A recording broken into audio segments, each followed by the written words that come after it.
300 pounds. And at one point, I had the older gentleman leave the room, and I had to ask the biker some questions. And I asked him some very difficult questions, remaining composed, and he went berserk, and he came after me, and he really wanted to hurt me. And fortunately, we had a way of getting the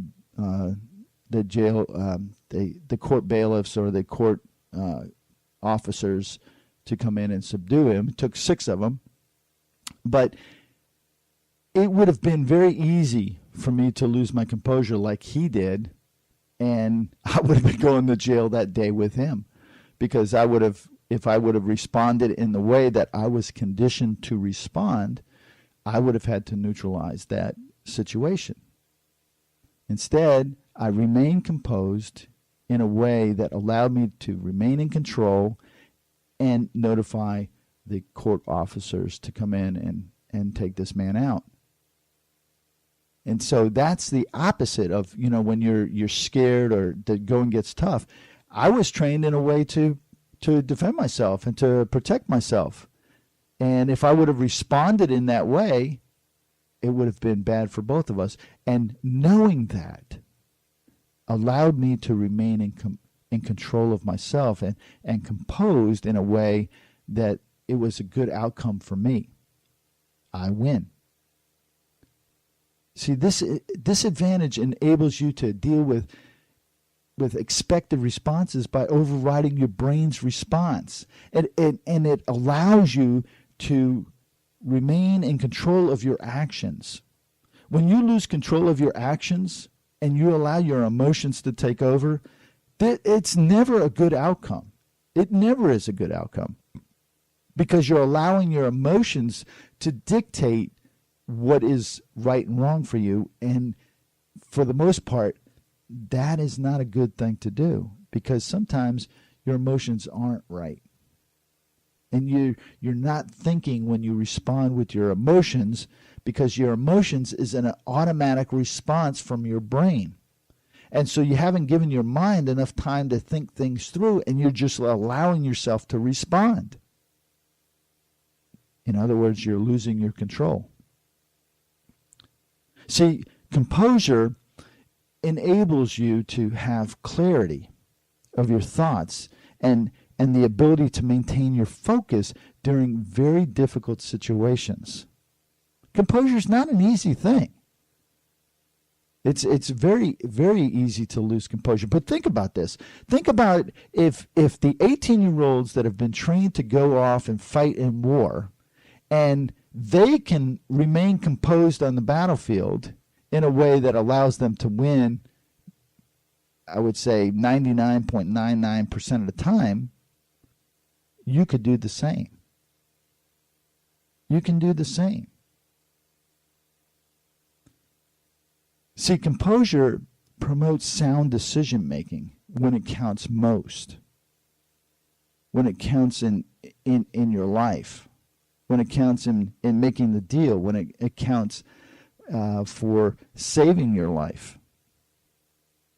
Your brain will tell you that you're too cold, or you're too hot, you're too tired, you're too weak, you're too wet, you're too old, you can't go on, or you just don't have what it takes. Individuals who listen to these messages coming from their brain are the ones who lose their composure, their focus, and eventually give up and in the end quit. Now, last year, when I went to the World's Tough Mudder Championship, I sat there and I could pick out every one of them that were like that had lost their composure. And I could tell you whether they were going to finish or not. Because what happens is it starts with, man, I don't know. I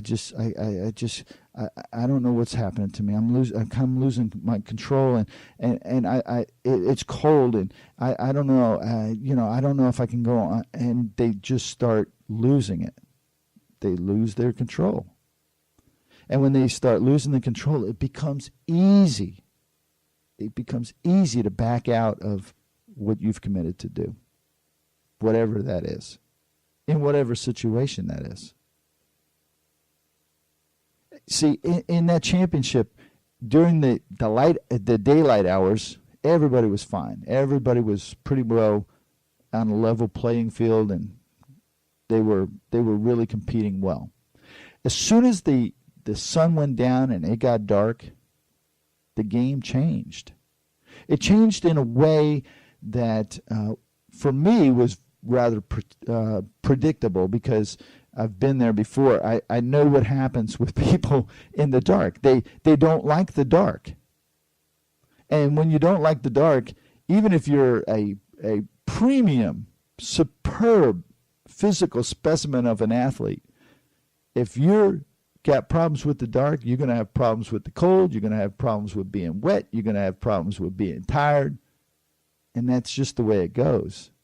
But the ones that were able to maintain their control over this were the ones that continued on. It was amazing to watch.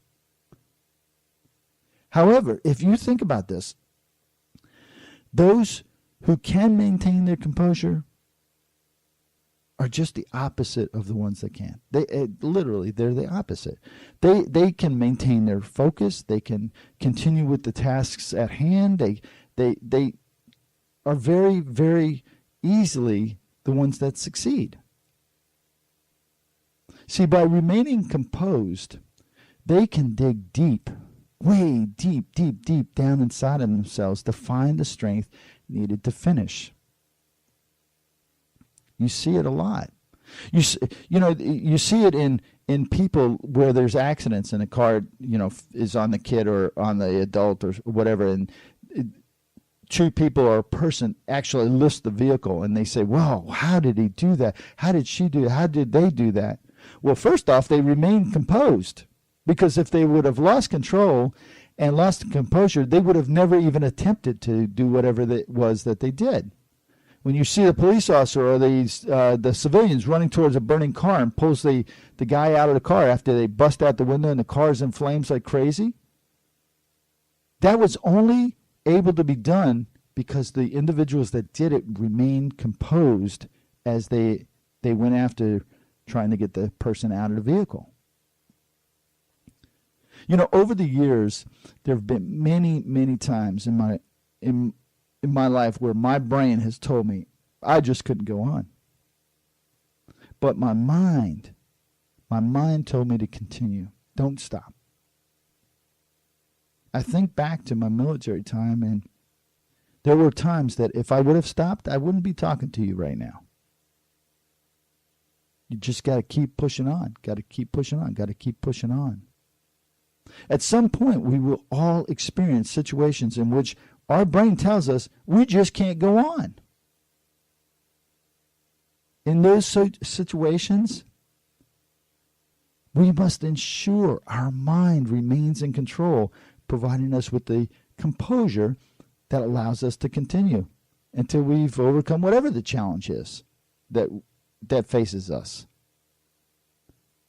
When we can train our mind in a way that allows us to remain composed, regardless of the situation, regardless of what faces us, we ensure our ability to maintain self-control, composure. To a large degree, our ability to succeed depends on our mind that is conditioned to deal with difficult, tough situations in a composed, self-controlled manner. The important thing to remember is this, is that if you can stay composed, you can better recognize the situation or situations that will trigger your brain's response mechanisms and your psychological responses that directly impact your ability to perform. When you know this, you're better prepared to deal with the challenging situations. There are many, many examples of how composure has defined past leaders, current leaders, great athletes, scholars, you name it. Lincoln is a good example. Look at that man. during his most trying hours, where the country was literally split in half and was about to disintegrate on itself, he remained patient, he remained poised, he remained in self-control, and history shows it made all the difference. Look at the athletes. Look at if you just look at the games that were played this past weekend. We'll just use the Tampa Bay Rays games in Boston. The difference in the game was the pitcher. And the difference in the pitcher was on Friday, Tampa won. And they were down, they were 5-4, I believe it was, or something like that. And their closing pitcher came in, and the noise level in Fenway Park was so loud, and they were jeering this guy. And after the game, he said he just closed it out.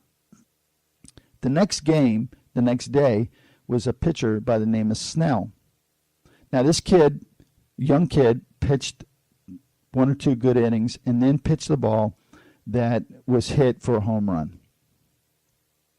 After that hit, he lost his composure, and he gave up a whole lot more hits and a whole lot more runs.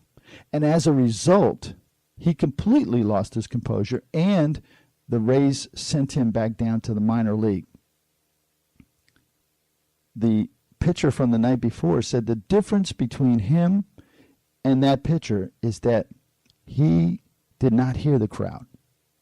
He remained in control of his thoughts and what he had to do out on the mound. Composure. You see it in football. When a quarterback loses his composure, he usually loses the game. When a receiver loses his composure, he normally doesn't make the catch. If you fail to maintain your composure, you're not only likely to injure yourself physically or mentally, or others physically or mentally, but it's almost certain that you'll injure yourself physically or mentally. Now, I'm going to give you an easy way to remain in composure in difficult situations. An easy way to remember it. If you remember these 3 key things to composure: control your thoughts, control your temper, and control your tongue. When you can control these, you win without regret. Now, I do this show all about asking the questions and presenting the ideas that will help you improve your life. It's up to you to take the steps. It's up to you to remain composed and do what you need to do. Are you willing to take on the hard work? I know you have the potential to. Are you ready to stay composed and self-controlled enough to take that step? See, I truly believe in your greatness and your ability to stay in control, composed in a manner that allows you to take that step and realize your greatness. Thank you for joining me here this morning. Next week, we're going to talk about resilience, our last part in mental toughness. And when you put these all together, motivation, confidence, I forget all of them now. Yeah, how embarrassing. It's motivation, confidence, focus, composure, and resilience. You are able to develop your mental toughness. If you have those all in check and all pretty well worked out, you will be a mentally tough person. I'm your host, Jeff Heiser, and this has been Success and Intentional Lifestyle.